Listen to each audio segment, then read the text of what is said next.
4, 3.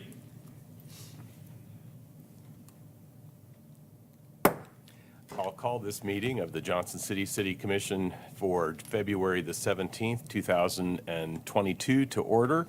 We're meeting in the commission chambers at the Municipal and Safety Building.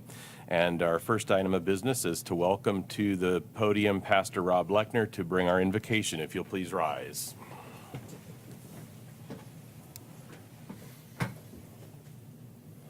Our gracious Heavenly Father, we are very grateful to be here tonight.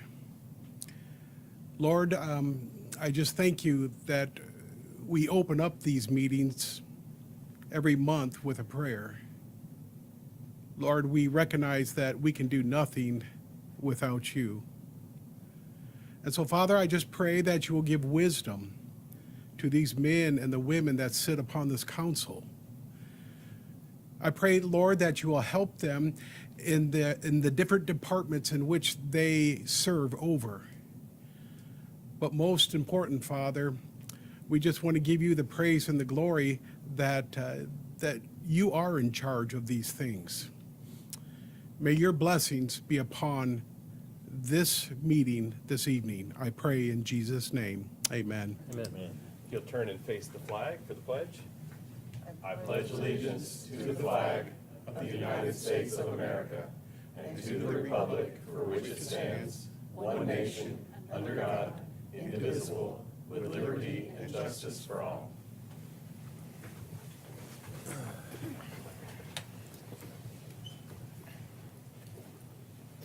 Commission, your first order of business is approval of the previous meeting minutes. Are there adjustments to the minutes or a motion to approve? Move for approval. Second. We have a motion and a second. If there's not objection, we'll call the roll. Commissioner Brock? Yes. Commissioner Hunter? Yes. Commissioner Murphy? Yes. Vice Mayor Fowler? Yes. Mayor Wise? Yes.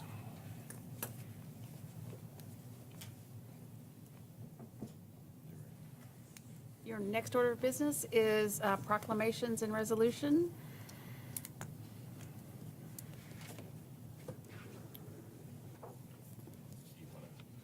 Mr. Vannoy? Yes, this is a presentation, a proclamation recognizing Kevin Vannoy for being chosen as the District Level Teacher of the Year for 2022-23 for grades 9 through 12. It's a pleasure to recognize you with this proclamation. Reading, whereas Kevin Vannoy has taught history at Science Hill High School for the past 22 years and served as the chair of the history department from 2010 to 2015. And whereas currently the Science Hill golf coach, Kevin Vannoy has also been basketball coach and serves the community as a member of the Johnson City Golf Advisory Board and as a member of the Johnson City National Major Little League Board. And whereas Kevin Vannoy helped develop the statewide dual credit U.S. history class in 2017, was named the 2019 SAA Boys Golf Coach of the Year, and the 2019 NFHS Southeast Boys Coach of the Year, making him one of 8 finalists for National Coach of the Year for the entire United States. Whereas Kevin Vannoy has made it his mission to be personal and authentic as an educator to impact the lives of his students and athletes.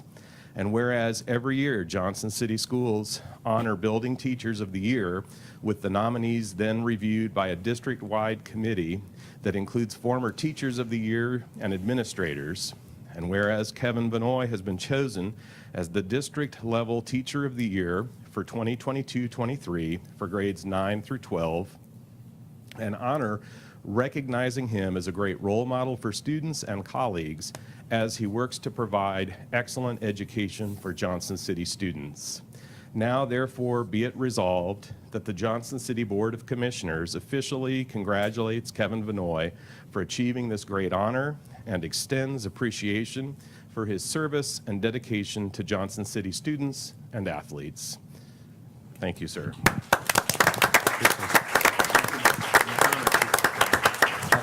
I would like to thank the commission I actually had his kids in class, some grandkids, so I've got a few of them through. But I think this award, it goes to you guys for funding our schools. We work in a great place.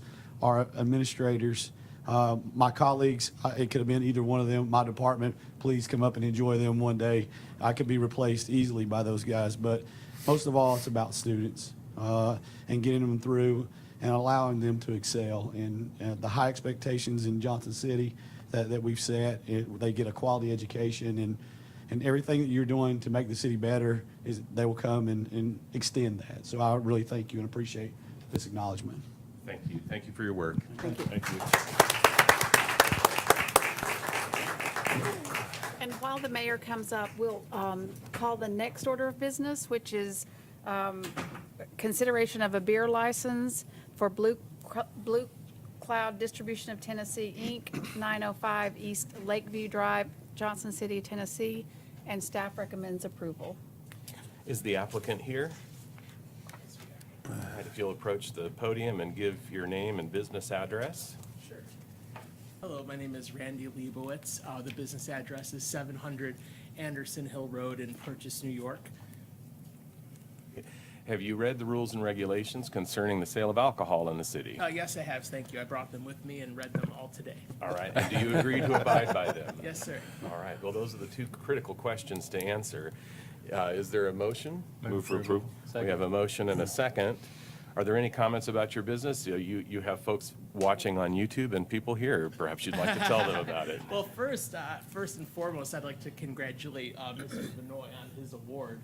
My wife is a teacher as well, and she works much harder than me, so I think so that's what I wanted to say. But no, I read all the rules. We've been a member of this community with our affiliate business on the soft drinks for a long time. We intend to operate in a very compliant way. We understand all the rules. We're going to be very respectful of all of those. So thank you very much for acting on the application. Thank you. We have a motion and a second. If there's not objection, we'll call the roll. Commissioner Brock, Yes. Commissioner Hunter, Yes. Commissioner Murphy, Yes. Vice Mayor Fowler, Yes. Mayor Wise. Yes. Thank you very much. And I think you are the first one to ever bring the regulations with you. Thank you. Commission, your next order of business is consideration of a beer license application for Zip Star Retail LLC. Mr. Zip, number 3100 Browns Mill Road, Johnson City, Tennessee. So are you Mr. Zip? Are you the applicant? Yes. If you'll give your name and address, please. Michael Ollie for 3100 Browns Mill Road. All right. And have you read the rules and regulations concerning the sale of alcohol in Johnson City? Yes, sir. And do you agree to abide by them? Yes, sir. All right. Is there a motion? Move for approval? We have a motion and a second. You want to tell us about your business? It's the Shell gas station right by the Walmart. We've been operating as a family for a couple years now, and then my dad's passing it along to me and my cousins. Okay. So we plan on operating it the same way. Okay. Thank you very much. Well, congratulations. We'll call the roll. Commissioner Brock, Yes. Commissioner Hunter, Yes. Commissioner Murphy, Yes. Vice Mayor Fowler. Yes. Mayor Wise. Yes. So now congratulations. Thank you. Commission, your next order of business is another beer license application for Bayou Boys LLC, 1805 North Roan Street, Johnson City, Tennessee. Is the applicant here? All right. If you'll approach the podium, give your name and address, please. It's Julie Piku. It's 1805 North Roan, Suite A1, Johnson City. And I have two questions. Have you read the ruals and regulations I have, concerning the yes, sale of sir. alcohol? And do you agree to abide by them? Yes, sir. All right. You don't look like a Bayou boy, but I don't. Me and my husband from New Orleans, and we opened it together. So it's all in my name, so I do everything, but he's kind of the Bayou boy. I move for approval. Second. We have a motion and okay. a second. I just ate there the other day, and it's great food. Oh, well, thank you. I appreciate that. And you need somebody to keep the Bayou Boys straight, right? Oh, yes, definitely. You got to get the alligator, though. You serve alligator, right? Oh, the alligator bite, really yeah, good. that's really good. So you've kind of teased out comments about our business. Is there anything else you'd like to say about Bayou Boys before we vote? What's your specialty?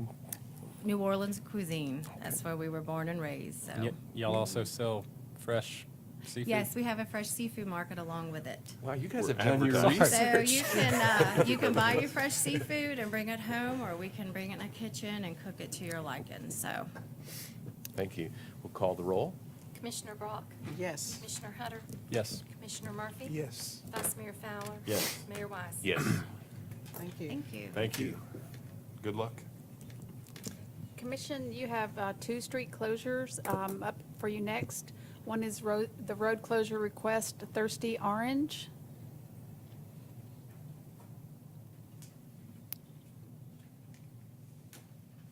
Hello? Vote. Are there any staff comments about the road closure? And I'm assuming I may need to call on Andy. Andy has just come in. I was looking for Andy around the room. So Andy will make some comments about this being All a right. special event closure. All right. Sure. So this road closure is for Thirsty Orange. And if you want to share a little bit about the event with the crew, we're just closing Commerce Street for the event that day. Sure, Aaron Carson. So we actually would like to extend the proclamation for Mr. Vannoy to Thirsty Orange as well. So that way we got a little bit of that good voodoo and juju from the teacher side. So no, this is our 10th annual Thirsty Orange. We've been doing it in Johnson City for 10 years. Happy to be here. Really appreciate the support of the commission and the city as well. We are the largest beer festival in East Tennessee, and we try to make sure that it's done in a very organized and compliant way and respectful of all our participants. So we're excited. Are there questions for the applicant? Is that it's just the upper section of Commerce, like from Main Street to Yep, across? that's We have correct. food trucks on the other side, but yeah, that's Okay. correct. What were the dates again? He wants to get it on his calendar. April 30th is the time to put your calendar. Okay. Okay, we need a motion, or I thought maybe you were starting to make a motion, Vice Mayor. I move for approval. I'll And- second. And we have a second. If there's not further discussion, we'll call the roll. Commissioner Brock. Yes. Commissioner Hunter, Yes. Commissioner Murphy. Yes. Vice Mayor Fowler. Yes. Mayor Wise. Yes. Thank you. Thank you. And- Good luck. Have a good day. And Andy, if you'll stay up here with us, we have another road closure for an event, A Step Ahead Tri-Cities Inaugural Fun Run. So Step Ahead Tri-Cities is going to be doing a road race primarily on Tweetsy Trail, but we are going to do some temporary intermittent road closures on Legion Street and then Alabama Street. Hi, my name is Maggie Wood, and this is Joette Street. We're with A Step Ahead Foundation Tri-Cities. We're a local nonprofit. We're hosting our first in-person fun run and family concert this year on April 30th. We've done it the past 2 years virtually, so this year we're really excited to host it in person. So we're hoping to have our run leaving TVA Ballpark, just a brief road closure down the Tweetsy, and then back to the ballpark. How many are you expecting to? You know, it's our In the first race? time doing it in person, so between 100 and 200 runners and walkers. It'll be a family-friendly event, you know, kids run walk-free, stroller-friendly, dog-friendly, so. And we don't close the Tweetsy Trail. No. It will be other, we probably need maybe to put some signs up to let people know that there's going to be a crowd coming or something. Certainly do that. Yeah. Might just add an element of surprise to a day on the trail. Listen, I've been on it coming back to Johnson City when a race started, so, yeah, it's like. So do we have a motion to take action on that road closure Move approval. request? We have a motion. Is there a second? Second. Motion and a second. If there's not objection, we'll call the roll.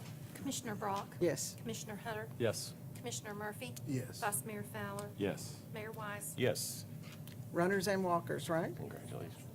There will be a charge for the runners. But not for the walkers. Because they're timed, but the walkers and families are free. Yeah. Just put a donation box out there for the walkers. Let them And then give. it's followed by a family concert in the ballpark. Oh, good. I thought you were going to run over to the Thirsty Orange the same day.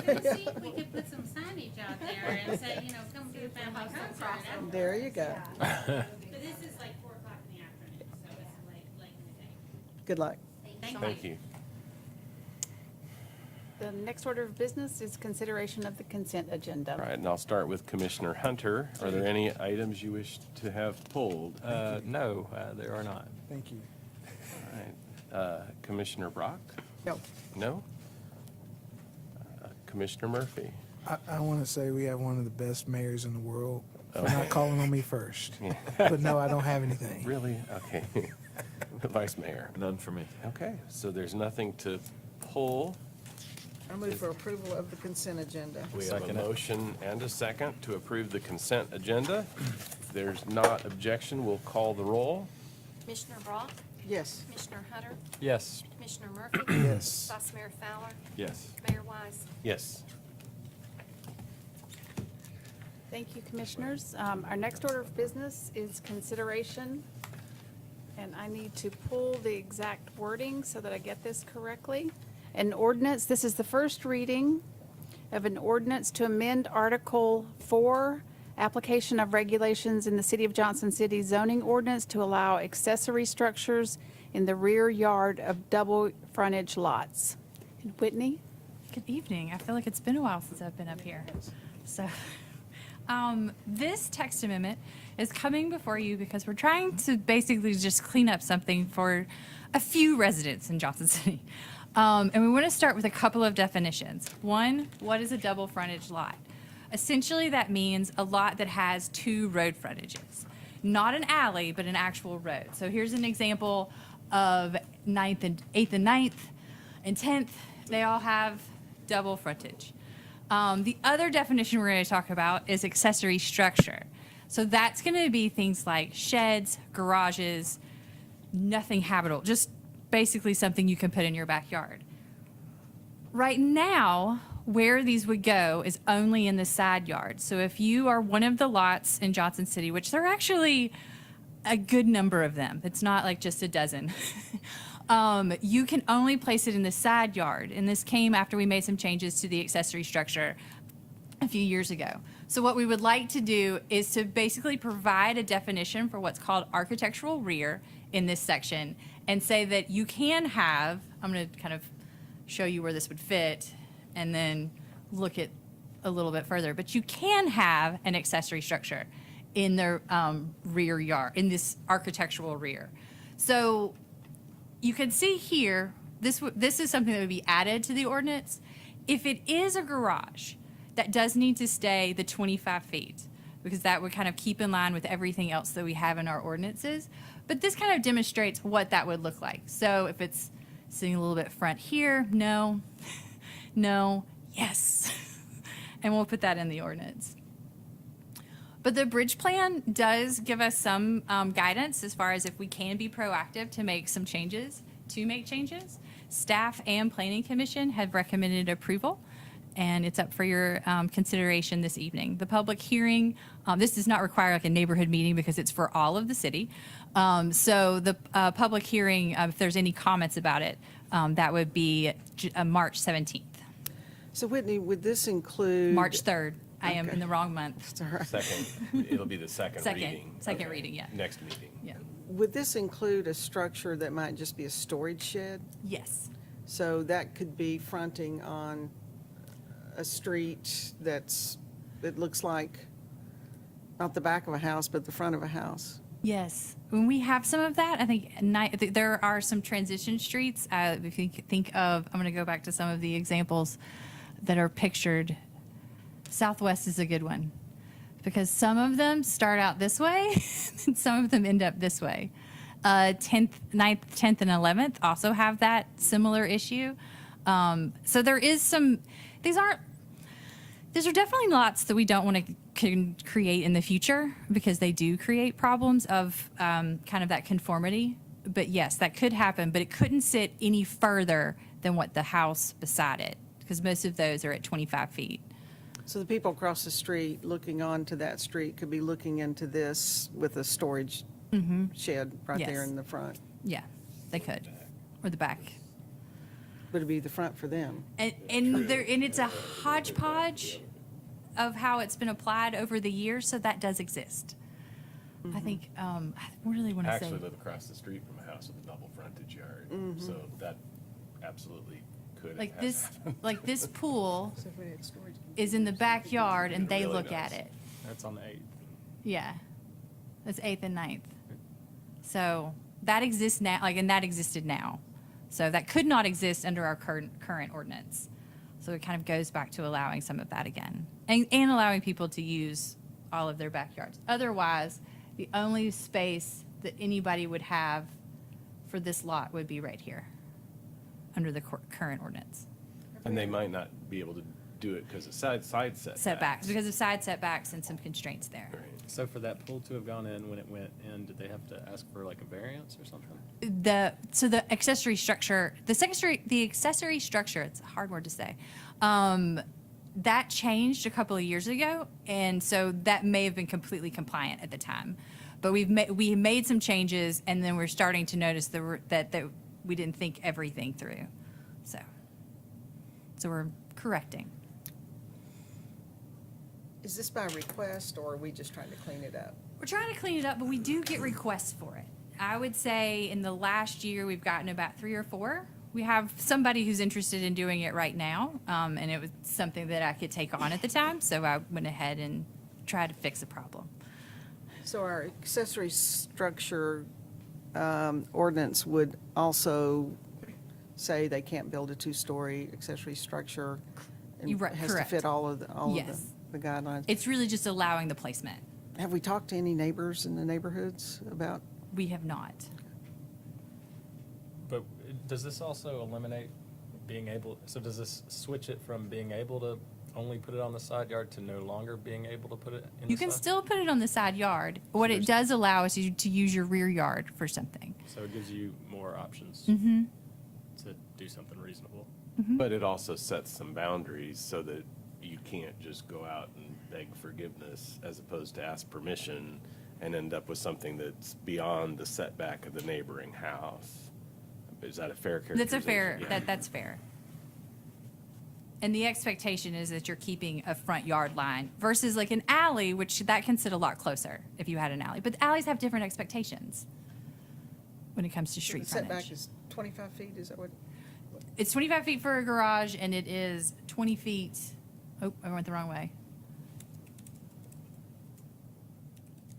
It's the front setback of the, whatever the front setback is, they can have the front setback. But if it is a garage, it has to be 25 feet. Because a front-loaded garage in our ordinance has to be 25 feet. So that made sense as far as any garage. Say you wanted a detached garage on your double frontage lot, that needs to sit back 25 feet. A lot of it is because of parking. So when you don't want to have anybody kind of overflowing into a street of parking, so, which is a little different than an alley. So we wanted to maintain How that. far back then would the storage shed have to be? Well, if the front setback were 20 feet, it could be 20 feet. And Whitney, can you clarify that would be the front setback of the street that you're putting that accessory unit on, not the front of the existing property? So so to kind of use this diagram, if this is 20 feet here, and that means that this is 20 feet here, if it's a storage shed. So it can't sit here. It has to sit behind that line, or on or behind that line. And then the garage would have to be up another 5 feet. Right, with the garage, regardless, has to be 25 feet. So if a front setback is 35 feet, then that's 35 feet. Mostly they're 20. On arterial roads, they're 25. Some of the rear setbacks are 35. I mean, you couldn't do that, so.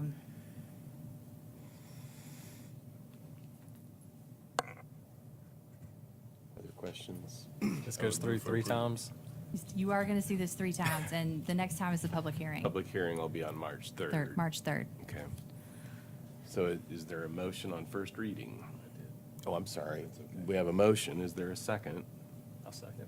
We have a second. If there's not objection, we'll call the roll on first reading. Commissioner Brock, I'll vote yes on first reading. Commissioner Hunter, Yes. Commissioner Murphy, Yeah, I have questions, but I'll vote yes on first reading. Interested to see what happens on the second. Okay. Is there any questions that you need me to bring to you by the second? I'll probably get with you. Okay, that's Not to great. prolong this meeting, but I'll get with you to work out. Because Yeah, if there's I did just ask for questions.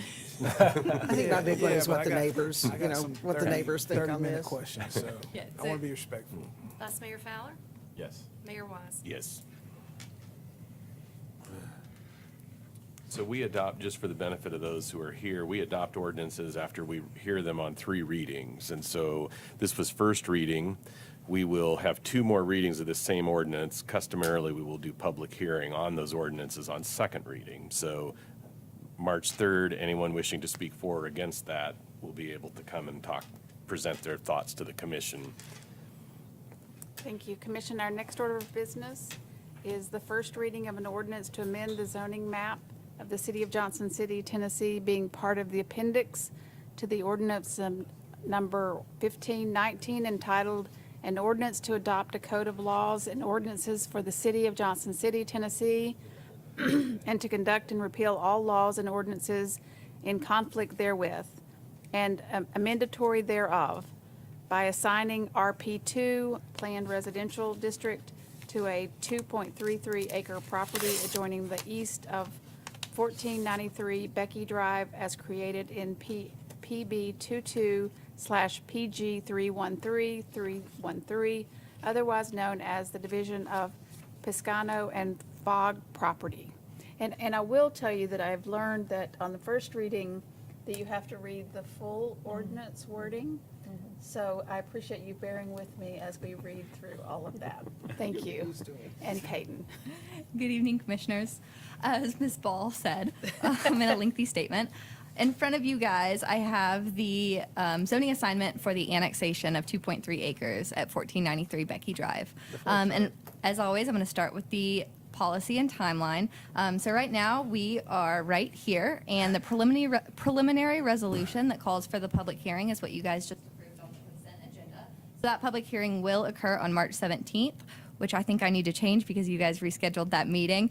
The March 24th. And then this is the first reading of the zoning assignment. And again, just to remind you guys, this is the property in question. This whole thing is one property. This is currently zoned RP2, and the applicant is requesting RP2 as well for this chunk, so it will be zoned the same as the existing piece in the city. In the county, it is currently zoned A1, and this property that surrounds it is also currently zoned A1. There are plans to build a single-family home, but this is non-binding. The future land use map predicts that this area go residential. Staff recommends approval, and the Planning Commission also recommended approval by a vote of 9-0. Are there questions for staff or a motion? I'll make a motion. We have a motion For approval. for approval and a second. Is there further discussion? If not, we'll call the roll. Commissioner Brock? Yes. Commissioner Hunter? Yes. Commissioner Murphy? Yes. Vice Mayor Fowler? Yes. Mayor Wise? Yes. Thank you. Our next order of business, Commissioners, is the second reading of ordinance 4801 to revise the Title I, Chapter 1 of the Code of the City of Johnson City to adopt a new seal and emblem. Move approval. I'm kidding. We can hear it out. Keisha? Show it off. You need to show it off. As a reminder, here is our current city seal and the proposed city seal that would keep us consistent and in line with the city's brand. Will we be auctioning this plaque off on eBay? That's a great idea. I will get a lot of big takers, I'm sure. Right. I think it goes with the current mayor. Yeah. Yeah. I think somebody could make a lazy Susan out of it. Yeah, okay. Or whatever you So call back it. to, so we need a motion to approve on second reading, but actually it's public hearing. I'm sorry, Yes. I'm getting carried away. I'm so excited about changing the seal. So at this point, I'll open the floor to public hearing on the question of revising the city seal. If you'll please approach the podium and give your name and address. Okay. He couldn't help himself. I know. So seeing no one, we'll close public hearing and now look for a motion on second reading. I'll make a motion to approve.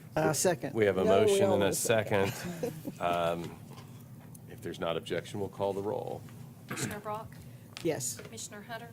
Yes. Commissioner Murphy? Yes. Vice Mayor Fowler?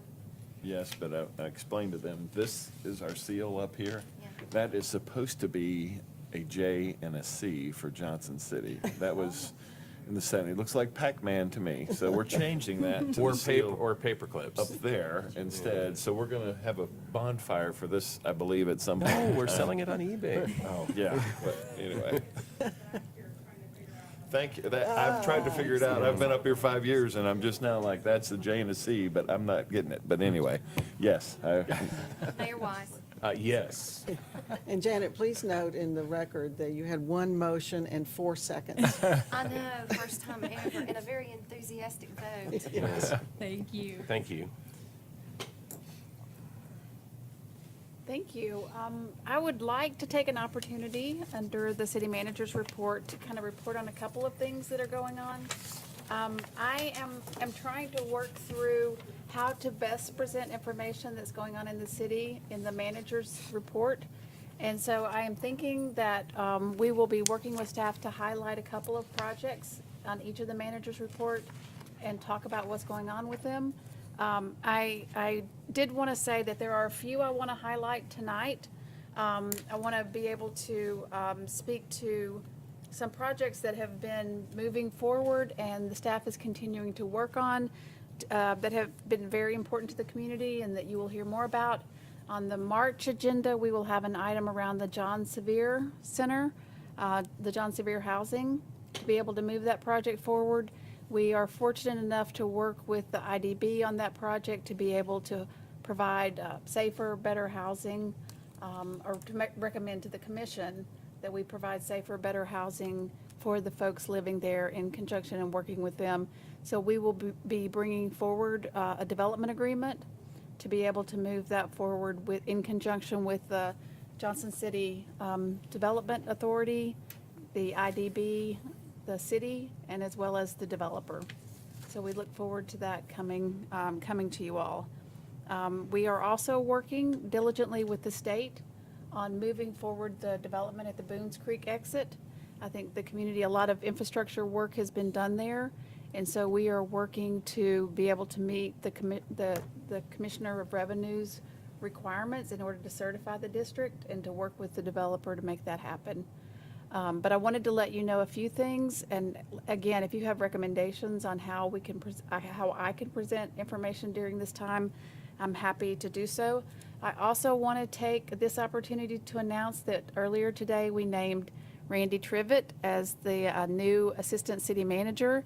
I'm really excited to have Randy, to be able to work closer with Randy. He's been with the city for a while, serving as the Facilities Director, and now he's going to be working closer, so I also want to make that recognition.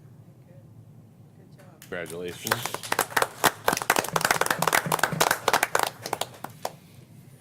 You were asking about how you could communicate more. I didn't know if you have some regular sessions set up with the media, you know, maybe on a monthly basis or something to keep the public informed as well. So just to suggest, maybe even you and the mayor together.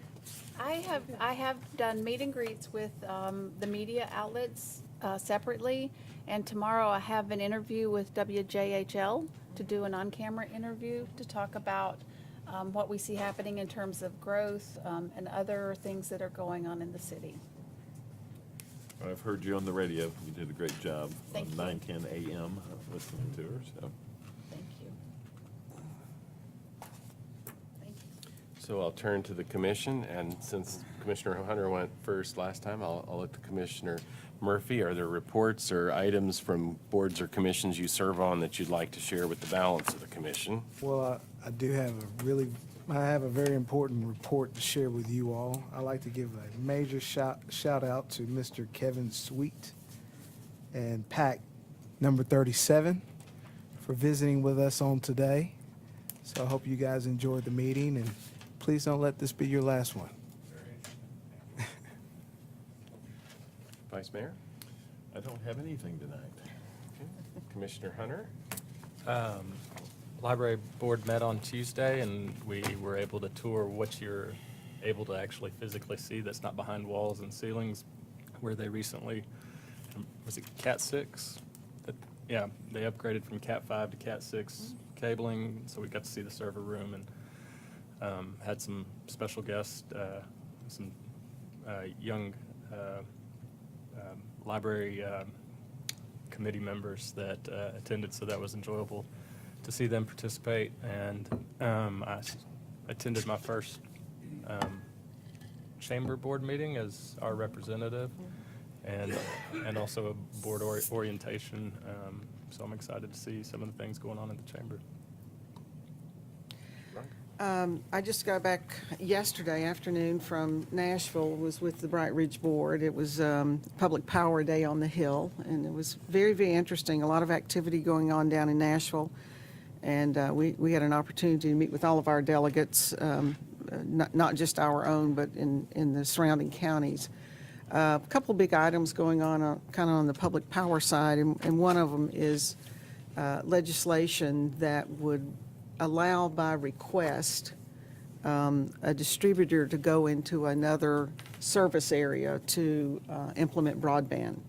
So there's some great opportunities, I think, for Bright Ridge along those lines, and Representative Alexander is carrying that bill on the House side, and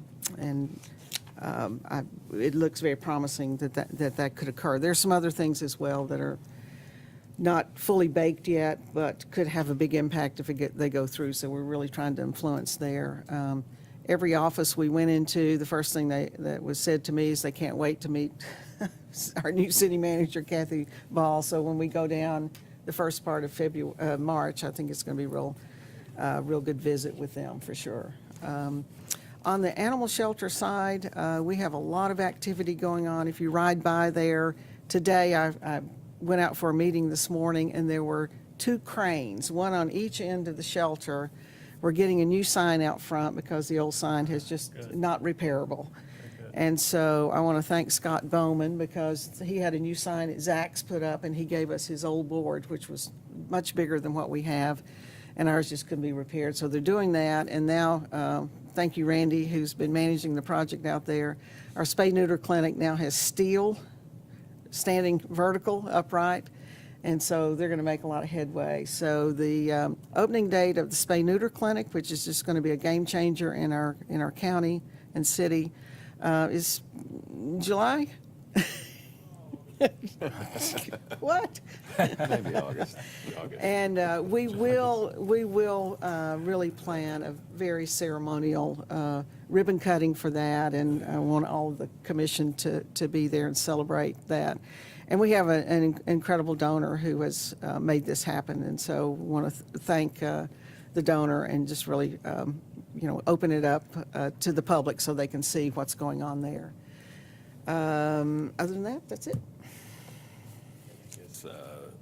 I would report the JCDA. I don't recall if I've shared this here, but the JCDA hired a permanent executive director in Tish Oldham, who started 2 weeks ago or a week and a half ago. I'm not precisely sure. And so the first JCDA board meeting with a new director will occur tomorrow morning. There is a lot happening there as a significant party to the John Sevier that Ms. Ball already referenced, but looking forward to a new chapter at the JCDA. So if there's nothing further, this meeting will stand adjourned.